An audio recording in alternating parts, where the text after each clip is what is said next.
آسیہ سلام اللہ علیہ نے اتنا عظیم الشان مقام اس بیوی کا، میں نے عرض کیا کہ مومنوں کے لیے مثال، اور جس سخت ترین طریقے سے کیپٹل پنشمنٹ انہیں دی گئی، یوں کہنا چاہیے کہ ایک تو ہوتا ہے کہ بھئی چلے ٹھیک ہے پھانسی دے دی گئی، یعنی اس زمانے میں جس بدترین طریقے سے سزا ممکن تھی وہ حضرت آسیہ کو اس طرح سے دی گئی خود فرعون کی طرف سے کہ زمین پہ لٹا دیا جاتا تھا اور ہاتھ اور پیر چاروں میں میخیں ٹھوک دی جاتی تھی۔ جا کے دیکھیے گا تاریخ میں یہ حضرت آسیہ کی اس طرح سے شہادت موجود، دونوں ہاتھوں میں دونوں پیروں میں میخیں، میخ کیل کو نہیں کہتے، اس سے ایک مضبوط اور موٹی شے، اس میخیں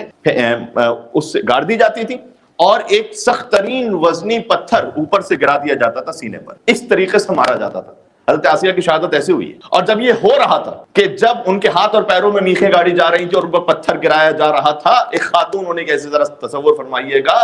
اس وقت قرآن نے ان کی ایک دعا بیان کی ہے، سبحان اللہ، قالت رب ابن لی عندک بیتا فی الجنہ ونجنی من فرعون وعملہ ونجنی من القوم الظالمین۔ پروردگار مجھے اس دنیا کی تکلیف سے کوئی ہے ہی نہیں معاملہ، میں تو صبر کر کے گزر جاؤں گی، رب ابن لی عندک بیتا فی الجنہ، پروردگار اصل میری کامیابی ہے کہ تو اپنے پاس جنت میں میرے لیے گھر بنا دے، ونجنی من فرعون وعملہ، میں فرعون کے گھر میں رہ رہی تھی لیکن مجھے فرعون اس کے کرتوتوں سے تو بچا لے، ونجنی من القوم الظالمین، اور مجھے ظالمین کے کارناموں اور ظالمین کی قوم سے بچا لے، یعنی اپنے آپ کو دور کر دیا انہوں نے، اور اس کے بعد ان کی یہ دردناک شہادت ہوئی۔ تو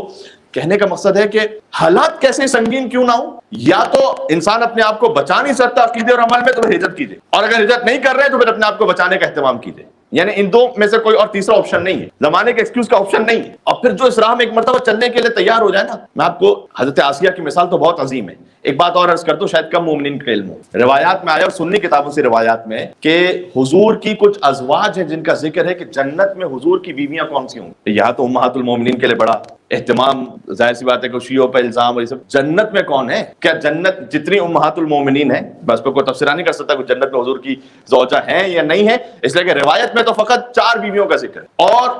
ان 4 میں سے فقط ایک وہ ہے جو امہات المومنین کی فہرست میں اس وقت ہے، حضرت خدیجہ سلام اللہ علیہ، باقی حضرت آسیہ، حضرت مریم حضرت عیسیٰ کی والدہ، اور حضرت کلثوم حضرت موسیٰ کی خواہر، یہ وہ 4 ازواج ہیں جن کا ذکر جنت میں حضور کی بیویوں کے طور پر ہے، یعنی حضرت آسیہ فرعون کی زوجہ ہیں دنیا میں، جنت میں حضور کی زوجہ ہوں گی۔ تصور کر سکتے ہیں کیا مقام ہے۔